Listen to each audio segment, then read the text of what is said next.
Vinny, come here. Vinny, come here. This is Beignet, our 6-month-old Goldendoodle, and because he's only 6 months old, that means his first Halloween is coming up. And to celebrate, I'm going to attempt to make him a costume.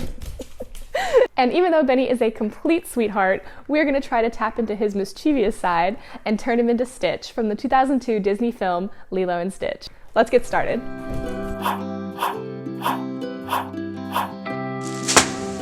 Full disclosure, pretty much the exact costume that I'm trying to make is available on Amazon, but it's like that old joke. Why buy it for $25.99 when I can make it for $38.23 in craft supplies? Plus, it'll be way more fun this way. I should also probably say that I've never actually sewn anything successfully, so this entire project is just going to be me looking at a picture and giving it my best guess. In that spirit, I scoured the internet for a free dog costume pattern and settled on this pajama pattern that had no free sizing. So, using the measurements that I took of Benny, I just gave it my best guess and started cutting. I originally wanted to not use a pattern at all, but due to limited fabric and, consequently, limited room for do-overs, I figured following a pattern was the safest bet. To make sure this size would at least somewhat fit Benny, I brought him into model, but he was way more interested in chewing on the fabric and receiving belly rubs. Suffice to say, the fitting accomplished almost nothing, so I continued with the pajama pattern. When I said a few moments ago that I've never sewn anything successfully, that's not to say I haven't tried. For nearly 10 years since my grandmother gave me and my sisters a sewing machine, I've taken it out about once a year and attempted to create something. That being said, the learning curve is steep every time I take it out, so if you actually know how to use a sewing machine, avert your eyes now.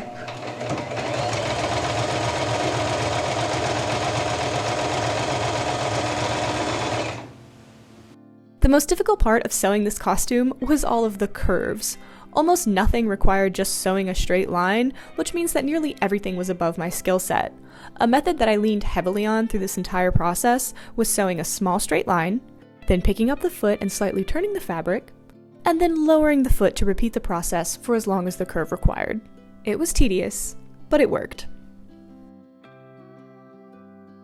Just as I thought things were going well, I brought the boy in for another fitting, and this happened. Good boy. The reason you see me look directly at the camera is because the light bulb literally came within an inch of the lens. I mean, look at this. Luckily, Benny and I had a cleaning crew on call. Okay, so in my original design, in my head, I really wanted this costume to have legs, but after the fitting that I just had with Benny, I realized that these legs are way too small, and I honestly don't have the skill to remake them and make them well. So I think I'm just going to actually chop these off, hem everything, and then maybe add like a little tail, and then just call that good.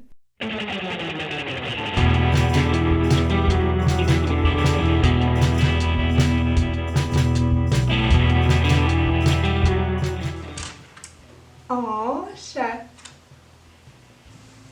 Oh, that looks kind of good. Okay. Yesterday when I was trying Benny's costume on him, I also realized that I had no way to secure the center once it's on him, and I didn't want to just sew it up because slipping it over his head I don't think is going to be an option because he's just too squirrely for that. So I went out and got some Velcro that I'm going to attach onto the center, and I've already measured it out to see where it needs to go on him, and hopefully that will work. Velcro is very useful and everything, but sewing the soft side of the Velcro lulled me into a false sense of security because sewing the rough side was nearly impossible as I had to rethread the needle no less than 7 times. Okay, so that is it. The bones of the costume are pretty much done, and now it's time to move on to the hood. And I have no idea how to sew a hood, so I'm going to see if I can find some type of YouTube tutorial or something like that.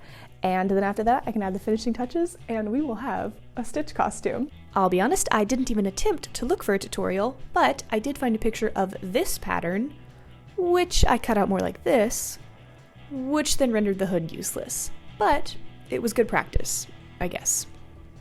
Now that the main structure of the hood is done, I'm just going to focus on making Stitch's face on top of the hood.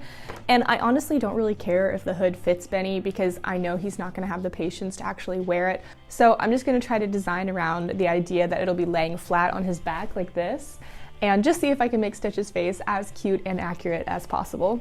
I started with making the ears by cutting out triangles in the main blue color and in this purple color from a Walmart bandana. And I of course made sure to include these little divots in his ears. For each ear, I stitched 2 triangles right sides together, turned them inside out, and then had 2 ears. And to give the ears more of a funnel shape that Stitch has, I folded in the bottom corners to meet in the middle. Then, to start on the eyes, I cut out 2 circles in the light blue fabric, as well as smaller circles from black and beige bandanas. From there, it was back to the tried and true method of sewing small straight lines instead of an actual circle. While I'm sewing the eyes, please enjoy some videos of Benny when he was a puppy. This is the day we brought him home. He pooped on the carpet right after this. And this was when we tried to force cannibalism on him by feeding him a beignet. He was not very impressed. He's just licking the sugar off of it. Good boy. We don't believe in cannibalism. And this is us teaching him how to use the stairs. Listen to those little huffs. And we mustn't forget the first pup cup. And look, all the face pieces are done.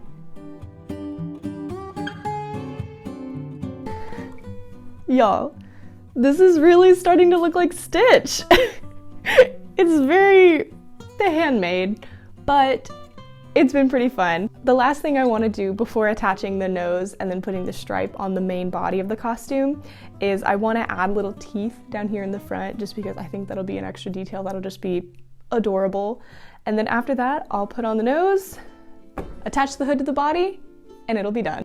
The camera didn't feel like participating in recording the second half of the teeth being sewn, but basically all I did was repeat the process for the ears and sew 2 triangles together and then turn it inside out to make each tooth. After attaching the nose with hot glue, the hood was done, and I couldn't resist trying it on.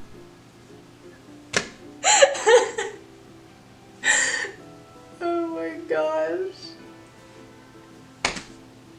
The penultimate detail was cutting out this squiggly shape and attaching it to the main body of the costume. All of the Amazon costumes make it look like this piece was hemmed before being attached, but I know Benny won't care that his has raw edges. And of course, for the last detail, the tail. Okay, so the very last thing that's left to do is attach the hood to the rest of the costume, and I have no idea actually how to do this successfully, so I'm just gonna pin and pray. And then after that, I also don't know if it will fit him. But you know, maybe it'll be even cuter if it doesn't. But anyway, let's finish this thing. But before I could do that, we had a major storm roll through, and Benny decided to do his favorite thing in the world, which is to dig in the mud right after it rains. So, after a short bath break, the Stitch costume was finally done. Maybe it's just our adorable model, but I have to say that the costume looks pretty good for just a day and a half of work and minimal sewing experience. As I predicted, the hood does not fit over Benny's head, but I'm almost certain he'd prefer not to wear a hood, even if it did fit.